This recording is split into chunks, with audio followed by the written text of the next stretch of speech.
Hi there everybody and welcome to another edition of the Interstellar Icarus interviews. Today we've got Dimos Homatas with us, who is a computer programmer for Icarus. So Dimos, when did you start getting interested in computer programming and computer programming in terms of space? What was it that first got you into it all? Well, I started when I was 10. I'm 36 now. Very young. With an Amstrad. Okay. Back in the day. And what caught my eye really was the ability to mess with the games, because while being a kid, you're playing games. Sure. But when in that time you also had the code. So you started picking with memory and stuff like that, and all of a sudden the game becomes more than a game. That was the case. The space issue, dealing with programming in space, well, actually, I'm not into that professionally. I do mostly, business stuff, like banking. Okay. And this kind of thing. But since the opportunity arose with Icarus, it was very good. It was a long life passion. Due to being an avid science fiction fan, written, TV, video, everything. Since even younger age. Right. So the Icarus was the perfect opportunity to combine my two, I dare to say, biggest passions. Yeah, definitely. So were you ever taught computer programming at school or anything like that, or did you just kind of give it a go? Well, actually, when I came to age, I got a high school degree, a college degree, I got a national diploma, all those kind of things. But then I switched, since being a professional, to getting professional certifications from major companies. So, but it was never really taught at school, was it? It's not. I don't know about in Greece, but. Well, I have the impression that nowadays they do teach basic programming on all classes, but I don't know, 20 years ago it was only, you have to take it as a special case. Yeah, sure. So has it changed a lot since the days of Amstrad? It must have done. Computer programming? Yeah. Well, in the end of the day, it's all bits and bytes. Yeah, I guess. It's all a language, isn't it? What changed actually, besides the hardware, which gave new possibilities. Like now we have on our desktops computers that are the supercomputers of the 80s. They have the same memory, processing speed, and this kind of thing. So what has really changed is not so much the hardware, because the logic is the same. The algorithms are the same. They do not evolve that quickly.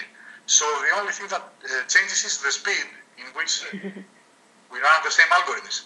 But also we can run algorithms on our computers that we didn't have the ability to do before. Yeah. For example, parallelism, which is a big thing today. Everybody has 4 or 8 cores on their desktop machines. Yeah. If you consider that in the 80s a supercomputer would have 2 or 3 CPUs, but what has really changed is the approach to software. While it was more of a cowboy thing back in the day, now it's taken on a structure. And we have engineering applied to code. It's not like, software engineering. It's not an exact science, let's say, but it's a way of best practices, producing more error-prone, less code, keeping the clients happy, all this kind of thing. And this is the approach we take on the Icarus as well. Yeah, sure. And I suppose the internet has changed the way you probably share information as well, a bit. Well, this applies to all fields of knowledge nowadays. Yeah. You can actually search anything, but this is a real breakthrough thing, the internet, yes. Yeah. You mentioned science fiction before. What's your favourite science fiction and why? If you can choose. Well, obviously Star Trek. is a favorite, like everybody else's, I think. So this is the case. But there are other stuff as well. I also like, I very much like written science fiction as well. Okay. With preference to Philip Dick, actually. All right, yeah. But I've been through everything, you know, all the classics. Yeah. Oh, brilliant. Read much nowadays. Yeah, yeah, definitely. But I would definitely pick Star Trek and I think almost every other major. So it's space related, obviously. This is the top preference, but since there is only so much space-related science fiction you can actually see, sure. To expound to other places as well. Yeah. And how did you get to where you... Well, first of all, just if you could tell us what you do outside of Icarus, and then just give us a kind of career path, how you got to where you are today. Well, I was programming since being a child, yeah. Actually, even before being a teenager. But this was mostly for fun. When I got to being 17 or 18, I started picking up various kinds of projects for, here and there. A friend's father needed something for his store. I would do it. Right. And this kind of thing. After finishing with military service, which is compulsory in Greece, I picked it up also professionally. I had the certifications, had everything. So I started being on various IT departments, software houses, but mostly doing also analysis, the whole life cycle, not only programming. Programming is only somewhere in the middle. Right. But this was due to necessity, because when you are on small companies, there are not specific departments. It has to be more of a one-man show kind of thing. Yeah, I bet, yeah. Since the whole economic crisis thing struck down the whole of Europe, I moved away to, I currently live on Cyprus, which is very near, very nice place, nice people. I was working until recently on a major South African software house, and had to do with banking applications mostly, which was quite an experience for me. I didn't work on that in Greece because you have all these kinds of legacy systems that need to communicate with one another, and suddenly you have all the up-to-date modern technologies, but somewhere you have to somehow patch it through to a mainframe that is running some COBOL application since the 60s. So that was also an eye-opener, interconnectivity between platforms and kind of thing. Right, I see. It sounds like you've done a lot. I suppose you started very young. Well, it's... actually, what was very helpful was the one-man show kind of thing. Yeah. Because you pick up all the little things. And, you have to talk to the client, to do analysis, requirements, specifications. Programming is only a part of it. Yeah, definitely. It's the client-facing stuff is quite important, obviously. I've read that you're interested in space-based interstellar architecture. Could you just tell me a bit more about that? What does that mean exactly, and what is it that amazes you? Well, the thing is that actually nobody really knows what it is exactly, because it has never been done before. Very good for us. It's a new field to help shape and create, actually. Yeah. So that it's kind of an open field, because if you consider that we are talking about 50 or 60 or 100-year travel, very big duration. It's actually longer than the history of computers itself. Yeah, true. By definition, there hasn't been one single program running for so long in the history of computing. Yeah. So this is a challenge in its own right. Okay. For me. Yeah. If you want to go into the specifics of it. No, that's good to start with, I think. So what do you think is more important, the interstellar travel or perhaps for humans to look for somewhere else to live and terraform it. And the interstellar travel seems to me to be so kind of out there, whereas the needs of human beings are kind of sooner almost than 100 years, possibly. I don't know, which one. I mean, I know you're involved in the interstellar stuff, but well, obviously, having the ability to travel to other stars, I think it's a one-way. Mm-hmm.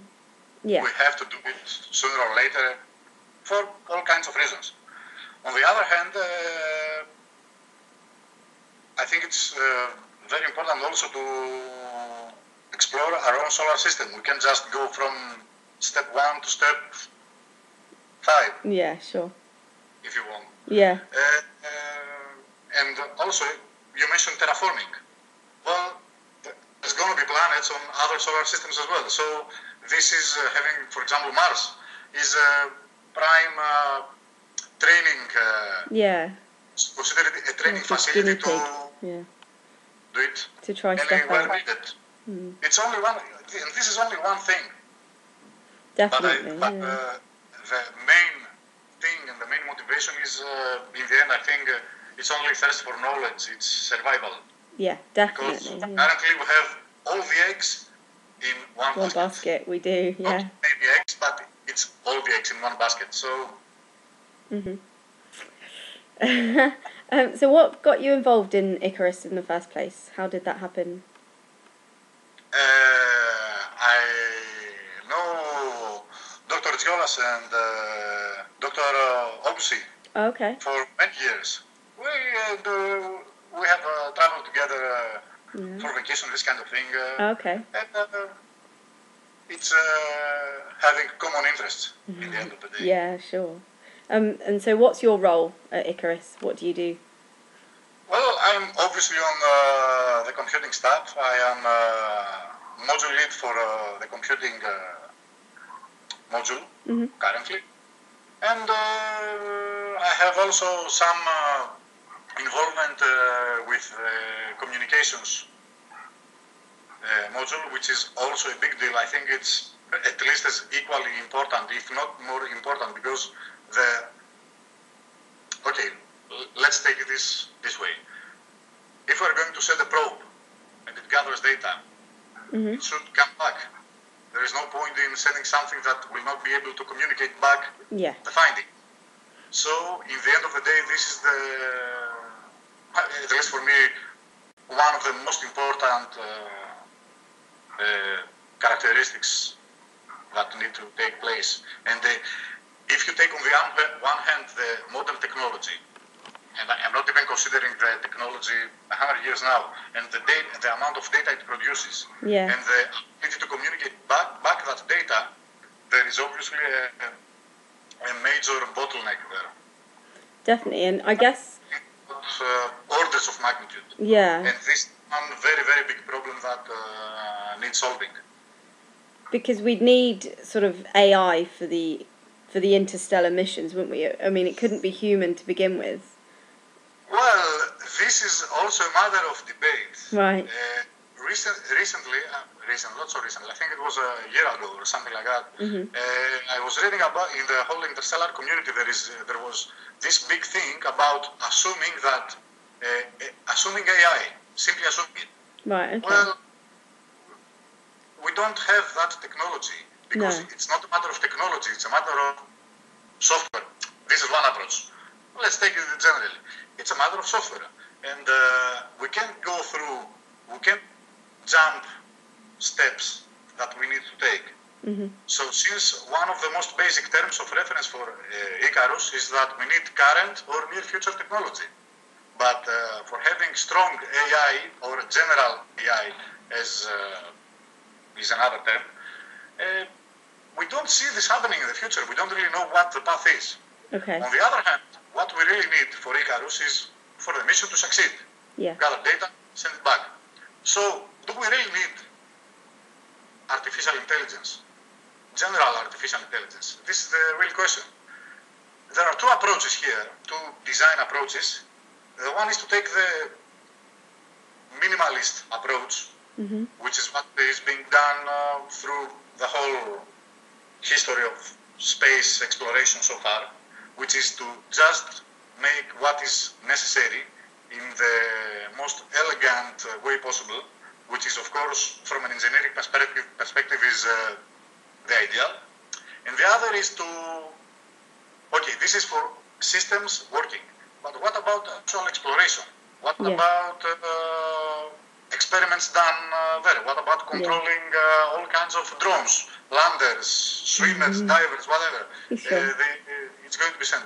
This needs another approach. What we actually, and also the most important thing that is actually hardwired into the design is the resiliency. Because this software has to run for 100 years and has to perform when it's there. Yeah, definitely. So is also a very major thing. So you see how we, from the HAL 9000 or any other artificial intelligence going rampant in the movies, it's actually pure engineering right now. Yeah. And we also, we have made some research on accident theory. Okay. All kinds of things that will make a better design. So, what in the end of the day, what we what we found out, what we know is that software engineering is the way to go. Applying best practices, best design, methodology that is needed for the project is what is going to make it best. So you're not worried about computers taking over anytime soon? Well, actually, I'm worried about it, but not anytime soon. Not just yet. But this goes to other things like morality. How can you embed morality to the computer? Sure, yeah, but definitely. You see, what's the point? This kind of thing doesn't have to do with hardware or having many CPUs or whatever. On the other hand, can you program these kind of things? Who knows? Not yet. Not yet. This is a field of research on its own. How many years do you think it will take? I don't know. Hard I can't really. Yeah. Well, you can program some aspects, but in the end, it's a mixture of sciences that normally engineering people will not do, like psychology, neurology, all these kind of things. It's a very diverse field, actually. Yeah, because, it must be. As far as I know, the most important thing for consciousness is sensory input. So, and instinct, of course. Of survival, course, yeah. And recognition. Well, wow. There's so much to talk about, but unfortunately we've run out of time. If anyone watching has got any questions for Demos, please do email in. Thanks very much for talking to us today. sure. These have been the Interstellar Icarus interviews. My name's Sheila Kanani, and until next time, goodbye. Bye. Bye-bye.